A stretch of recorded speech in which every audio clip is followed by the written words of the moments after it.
The Battle of the Taku Forts, otherwise known as the Storming of the Taku Forts, took place during the Second Opium War in 1860. 7 Victoria Crosses were awarded, including to the youngest recipient ever.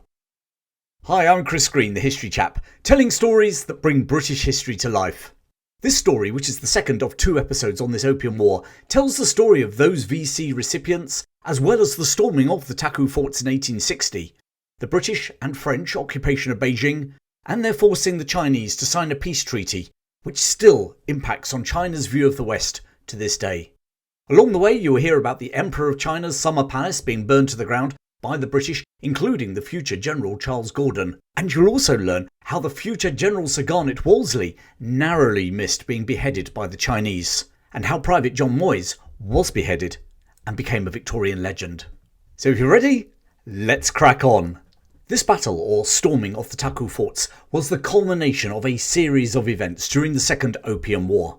Prior to this battle, the Chinese had tried to poison the British in Hong Kong and had inflicted a humiliating defeat on the British when they'd tried to storm these same Taku Forts in 1859. The defeat of the British under Admiral Hope in 1859 had elated the Chinese and shocked the British. At the time, many back in Britain saw it as their greatest defeat since Afghanistan in 1842. The only problem for the Chinese was that far from forcing the British to back down, it had the opposite effect. The British public, urged on by the press, shouted loudly for revenge, and it was a message that the hawkish Prime Minister, Lord Palmerston, was only too keen to listen to. He and his French allies, and for the reason of the French involvement, please do check out my Part 1 episode, assembled a force of 11,000 British and 7,000 French troops, along with an armada of 200 frigates, gunboats and transport ships, which were sent to China. Their aim? To avenge the defeat by storming those Taku Forts and marching on the Chinese capital of Peking, or Beijing. It took the expedition nearly a year to assemble at Shanghai. By May 1860, 8 British infantry regiments, along with the King's Dragoon Guards, and detachments of the Royal Marines, the Royal Engineers and the Royal Artillery were joined by 4 Indian infantry regiments, 2 Indian cavalry regiments and the Madras sappers and miners. In fact, the biggest single unit in this British army was the 15th Ludhiana Sikh Regiment, who contributed 1,000 to the British contingent, also present with the 8th, 18th and 19th Punjab Light Infantry. They were commanded by General Hope Grant, which is somewhat confusing when the commander of the Royal Naval Fleet was still Admiral Hope. Just to clarify, they were not related, although they were born within 4 months of each other in 1808. General Hope Grant was born in Scotland and joined the army in 1826 when he gained a commission in the 9th Lancers, a regiment that he remained with until he became a general. By the time he arrived in Shanghai, he'd fought in the First Opium War in China, the Sikh Wars in India, and most recently the Indian Revolt, also known as the Indian Mutiny. The 52-year-old was not a textbook soldier. Apart from the Bible, he rarely read, and in an age when map sketching was seen as an important skill, he could hardly draw a straight line. He was, however, a gifted cellist. A popular story is that he only ended up serving in the First Opium War because one of the senior commanders, General Lord Saltoun, enjoyed playing the violin and wanted someone to play alongside him on the long journey all the way from Britain. It reminds me of a scene from Master and Commander. Anyway, he was known as a ferocious and fearless warrior. He once dismissed death as merely moving from one room to another, and his hand-to-hand fights were legendary. Famously, during the Sikh Wars, he had arrested his own commanding officer for being drunk on the morning of a battle. He was inarticulate and often confused fellow officers with his orders, but there was no doubting that if there was a general to storm the Taku Forts and avenge the recent setbacks, here was the man. Joining him as commander of the French army was General de Montauban. Also present was Lord Elgin, who'd once more been sent out by Palmerston to be the political man on the ground. The Taku Forts were positioned at the mouth of the Hai River. This is the main waterway connecting Peking, Beijing, to the sea. There are actually 4 forts, 2 on the north side of the river and 2 on the south side. It was here that Admiral Hope had been humiliated the previous year, with his own flagship sunk and his Anglo-French force of marines and sailors stranded in thick mud on the riverbank, unable to move and under fire from the Chinese defenders. From his force of 1,000 men, Hope had lost nearly 100 killed and 250 wounded. General Hope Grant was wary of repeating Admiral Hope's mistake. There would be no advance through the mud. Instead, his force sailed past the forts, bombarding them as they went, and landed about 10 miles upriver on the 10th of August 1860. From there, they approached the two forts on the northern bank from the landward side. The British, or British Indian Army, was divided into two brigades. The first commanded by Major General Sir John Mitchell, and the second by Major General Sir Robert Napier. Napier was another veteran of the recent Indian or Sepoy Mutiny and would go on to lead the British invasion of Abyssinia, modern-day Ethiopia, in 1867. His campaign there and his victory at Magdala are blueprints for military and logistical planning, but are largely forgotten. I'm thinking about telling the story of Napier's Abyssinian expedition at some stage. What do you think? Type yes in the comments if you'd like to hear it. Anyway, back to the Taku Forts in 1860. Would it be a case of third time lucky? As the Allies advanced, they had to drive off a determined attack by Tartar cavalry on the 12th of August. That same day, a small party of Sikh and British soldiers were ambushed and captured by the Chinese. From this arose one of the great legends, or myths, of this war. One of the captured soldiers was Private John Moyse of the 3rd Regiment of Foot, later the East Kent Regiment, also known as the Buffs. The legend goes that he, along with the other captured soldiers, was brought in front of a local mandarin and told to kowtow or prostrate themselves on pain of death. Of the captured soldiers, only Private Moyse refused to do so. When the other prisoners were released a week later, it was reported that Moyse had been beaten, beheaded, and his body tossed on a dung heap. Unlike those survivors who presumably had kowtowed, Moyse had refused to humiliate himself or his country, and as a later poem by Sir Francis Hastings Doyle said, "Not through him shall England come to shame." Sterling stuff.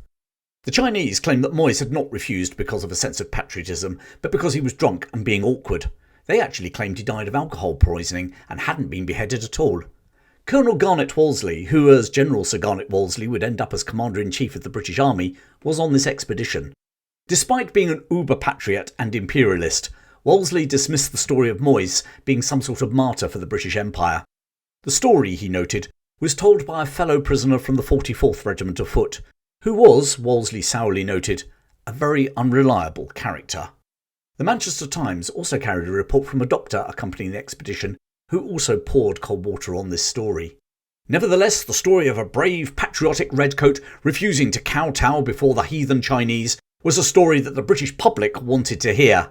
And they did, not least thanks to Doyle's poem, entitled The Private of the Buffs. Interestingly, he was the only member of the Buffs killed in the storming of the Taku Forts.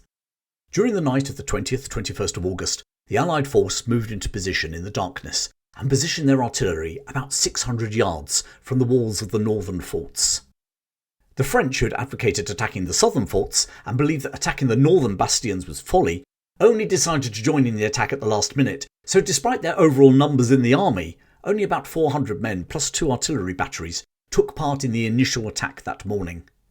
As the sun rose on the 21st of August, 1860, the Chinese could see the Allied dispositions, and at 5 a.m. the defenders opened up with every cannon in their possession.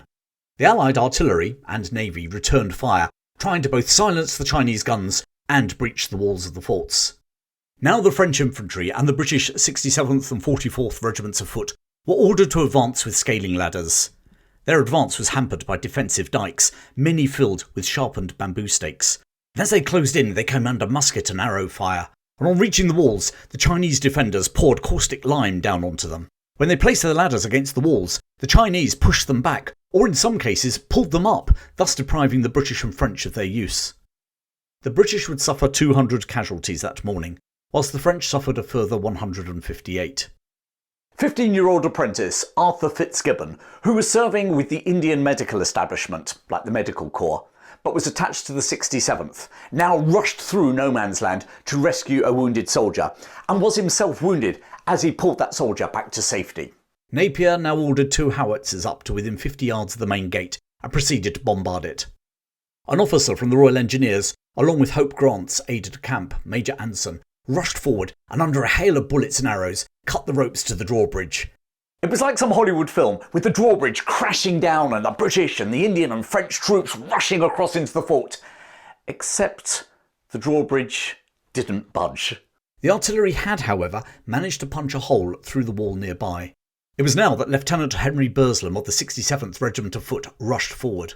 The 67th had been raised during the 7 Years' War in 1756 and would later become the Hampshire Regiment. Despite being hit in the chest by a Chinese shot, 23-year-old Lieutenant Burslem from Limerick in Ireland rushed to that gap in the massive wall and, grabbing a pickaxe, proceeded to enlarge it for the men behind. Under fire from muskets and arrows, not to mention that caustic lime, another officer, Lieutenant Henry Lennon, ran to his aid and thrust his sword into the mud wall to create a step. 20-year-old ensign John Chaplin leapt up and planted the Queen's colour in the breach. Despite being hit in the forearm, shoulder and the abdomen, he stood fending off the Chinese defenders until joined by Private Thomas Lane from his regiment. The first British soldier to rush past them and enter the Taku Fort was not actually from the 67th, but from the 44th Regiment of Foot. The 44th Regiment of Foot, who were to become the Essex Regiment, had been formed in 1741 and had first seen action during the 1745 Jacobite Rebellion at the Battle of Prestonpans.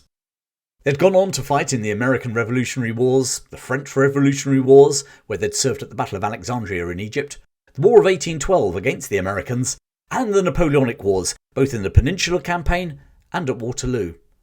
It was at the Battle of Salamanca during the Peninsular War that Lieutenant William Pierce of the 44th had captured a French eagle. Of course, it was also the 44th who'd been almost wiped out in the retreat from Kabul in 1842. And I've told the story of their final stand at Gandamak in a previous video. Check it out at the end. And now to that illustrious history, two more names were to be added. Lieutenant Robert Rogers of the 44th ran up to the wall and, using that sword as a bit of a springboard, vaulted up into the breach. He was followed by Private McGougle, also of the 44th. Both men would be awarded the Victoria Cross. 5 men from the 67th would also be awarded Britain's highest medal for valour. Lieutenants Burslem and Lennon, Ensign Chaplin, who had entered the breach with the Queen's colour, Private Thomas Lane, who had stood there with him fending off the Chinese, and finally the medical apprentice, Arthur Fitzgibbon. At the time, it was the most VCs ever awarded for a single action. It would be surpassed by the defenders of Rorke's Drift during the Zulu War of 1879. Whilst that record soon faded, one record does remain. At 15 years of age, Arthur Fitzgibbon is the youngest ever recipient of the Victoria Cross. Now, some people might point out that another 15-year-old, Thomas Flynn, was awarded the VC back in the Indian Mutiny, but unfortunately his exact date of birth is not known, whereas Fitzgibbon's is. So, at 15 years and 3 months, Fitzgibbon is acknowledged by the National Army Museum in London as the youngest recipient of the VC. So, I'll go with their wisdom. The Buffs and the 8th Punjab Native Infantry were now ordered on to the second of the forts on the North Bank.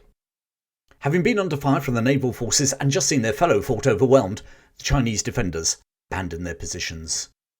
Meanwhile, over on the South Bank, the defenders of those forts realised they were now in an untenable position and raised a white flag in surrender. By the end of the day, 21st of August 1860, all the forts were in Allied hands. The Chinese had lost somewhere in the region of 1,500 men, plus a further 2,000 captured.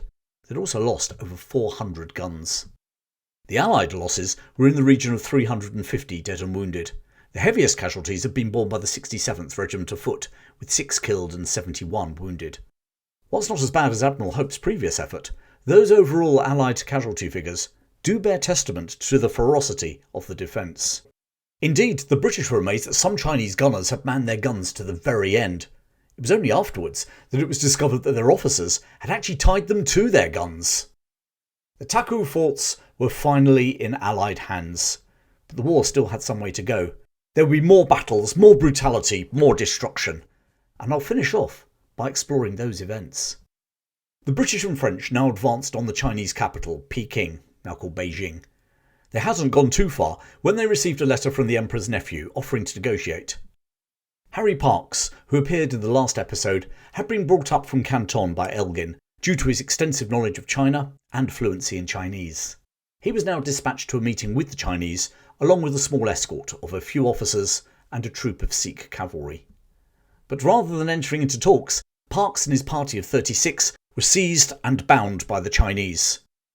When Parkes didn't return, Lord Elgin and General Hope Grant realised that Chinese offers of negotiation were just a sham and continued their advance on Peking. On the 21st of September 1860, at the Battle of Palikao, the Allied force of 10,000 defeated a Chinese army twice their size. A charge by 2,000 Tartar cavalry was driven off by the 99th Regiment of Foot. The 99th Lanarkshire Regiment had only been raised in the 1820s and would later see action in the Zulu War at the Battle of Gingindlovu. In the Childers reforms of 1881, they were renamed the Duke of Edinburgh's Wiltshire Regiment. As the Chinese recoiled from the fire of the 99th, the King's Dragoon Guards, along with the 1st Sikh Cavalry, charged and cleared the field. Meanwhile, the French attacked the Chinese positions, storming a narrow bridge. The thankful French Emperor, Napoleon III, awarded General Montauban with the title Comte de Palikao in honour of the battle. Napoleon III was the nephew of the great Napoleon Bonaparte and father of the Prince Imperial, who was killed during the Zulu War. Again, I've done a video about him in the past, and I'll put a link in the description. Now almost at Peking, the Allies seized the Emperor's vacant summer palace.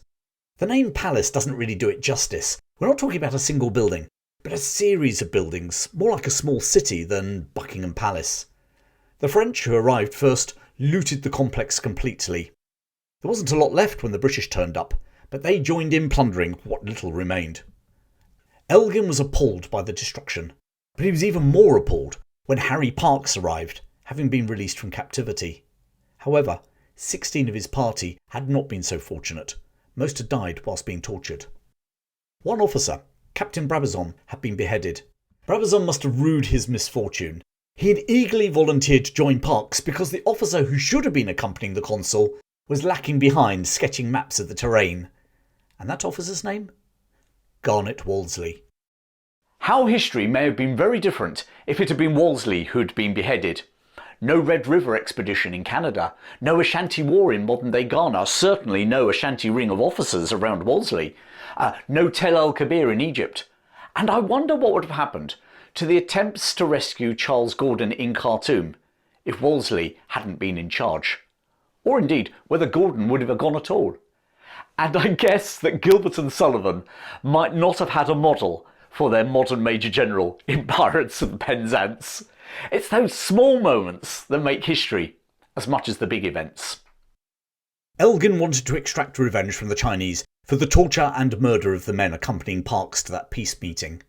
The capture, binding, torturing and murdering of Parkes' party seemed to underline the intransigent, aloof stance that the Chinese adopted towards foreign barbarians. After all, Parkes was proceeding under a flag of truce to a meeting arranged by the Emperor's nephew. Elgin realised that with his army almost at the gates of Peking, the Chinese would adopt their usual ploy of smoke and mirrors. If he demanded that the men responsible for the torture and killings be surrendered, he knew that they would offer up some minor scapegoats, whilst any senior officials, in other words those who had actually ordered the murders, would escape scot-free. He needed to make a statement which the upper echelons of the imperial government would take notice of.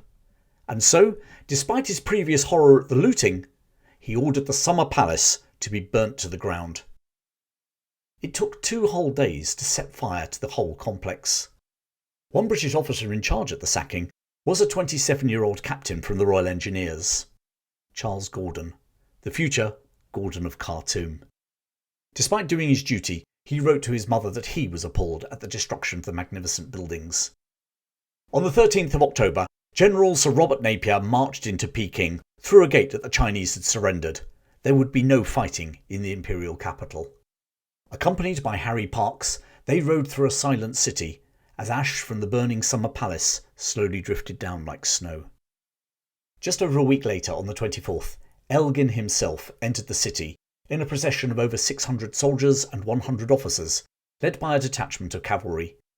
He was carried in a sedan chair by 16 crimson-robed Chinese. The proud Chinese government were both shocked and bewildered. The capital of the Celestial Empire had been occupied by barbarian armies.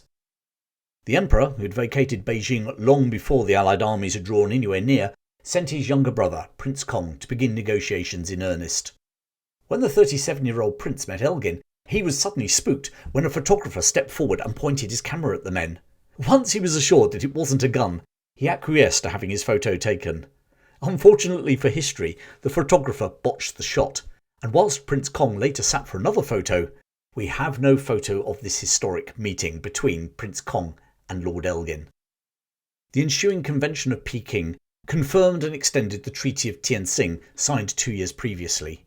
As well as the previous provisions, the port of Tientsin was added to the other 10 ports that were to be open to British ships, and the indemnity to be paid by the Chinese was doubled from $4 to $8 million. And there was more. British ships would be allowed to carry indentured Chinese labourers to the Americas. So many of North and South America's Chinese long-time populations are there because of this treaty. And finally, the mainland peninsula directly opposite the island of Hong Kong would be ceded to Britain. Later in the century, the British would lease more of the mainland, the new territories, for their colony.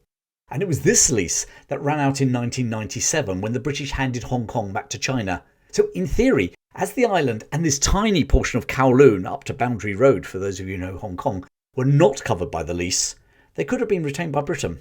As it was, the British government decided that such a small territory was untenable, and the whole colony reverted to China.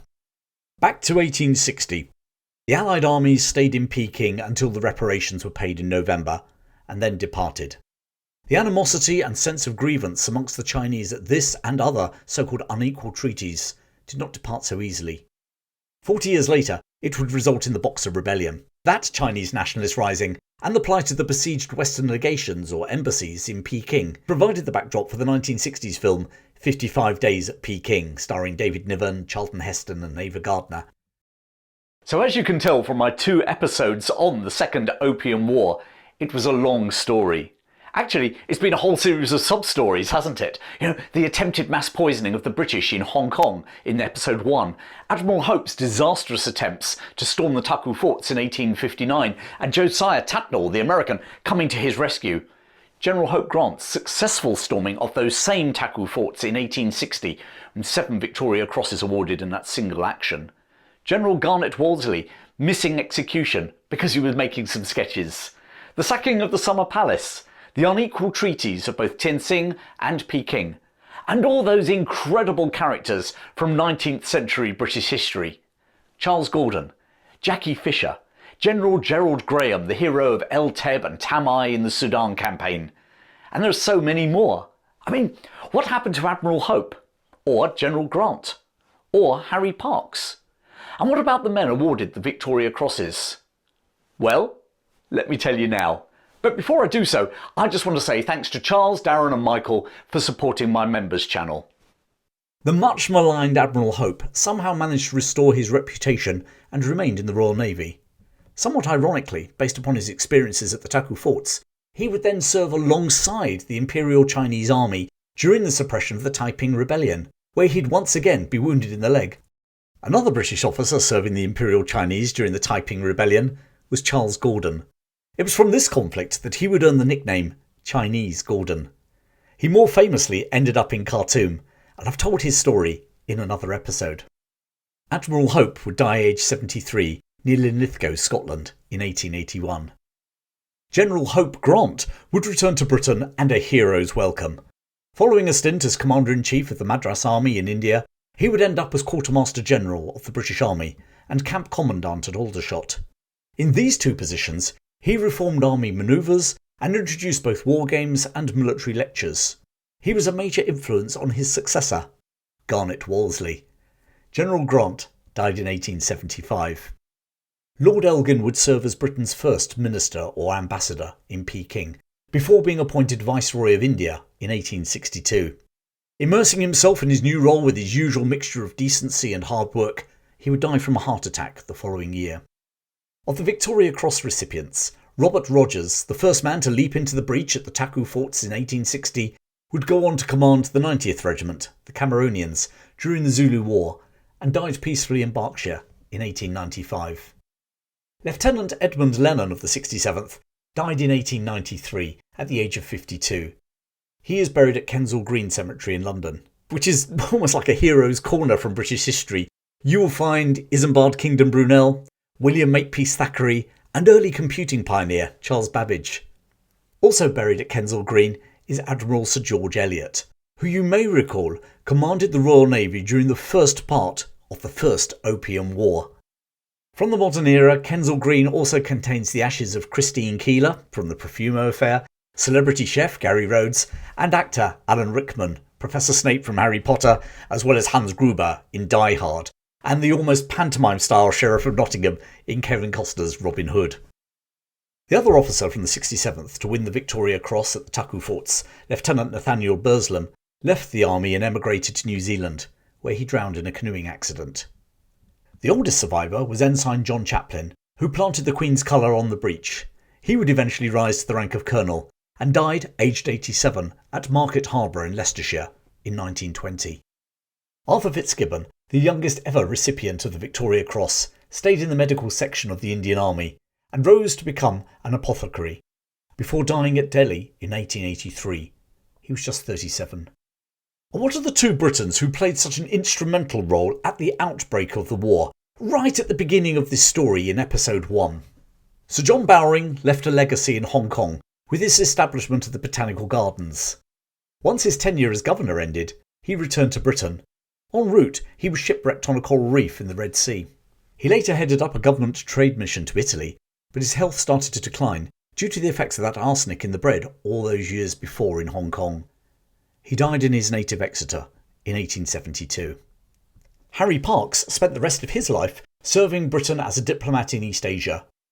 He acted as an aide to Elgin when he was ambassador to Peking, before heading back to Canton and then Shanghai as British consul. From 1865 he spent 17 years in Japan, where he survived 3 assassination attempts. He was finally appointed British ambassador to China in 1883, and died in Peking 2 years later, from malaria. And speaking of Peking and China, the emperor died just 1 year after the sacking of his summer palace and the humiliating peace treaty. His 1-year-old son assumed the throne, but a regency was established with the Dowager Empress running the country. She would remain de facto ruler for the next 40 years, and plays a key role in the Boxer Rebellion in 1900. And that story of the Boxer Rebellion, the siege of the foreign legations as told in the film 55 Days at Peking, and the attempts of Admiral Seymour's nephew to rescue them, is the subject of a recent episode. In many ways it has a direct link to Chinese grievances coming out of both the First and Second Opium Wars and the storming of the Taku Forts and the Peking Convention. And as I said at the beginning of this talk, it influences Chinese attitudes to the West to this day. After all, we are all products of history. Check out my 55 Days at Peking and also the First Opium War episodes if you haven't already. Alternatively, why not watch my videos on both General Charles Gordon and General Sir Garnet Wolseley? Both men had a huge impact on British military campaigns in the latter part of the 19th century. And if you enjoy my work and want to support me, then please consider joining my members channel. There's a link below. Plenty more stories from British history coming your way, but until then, thanks for joining me today. Keep well, and I'll speak to you again very soon.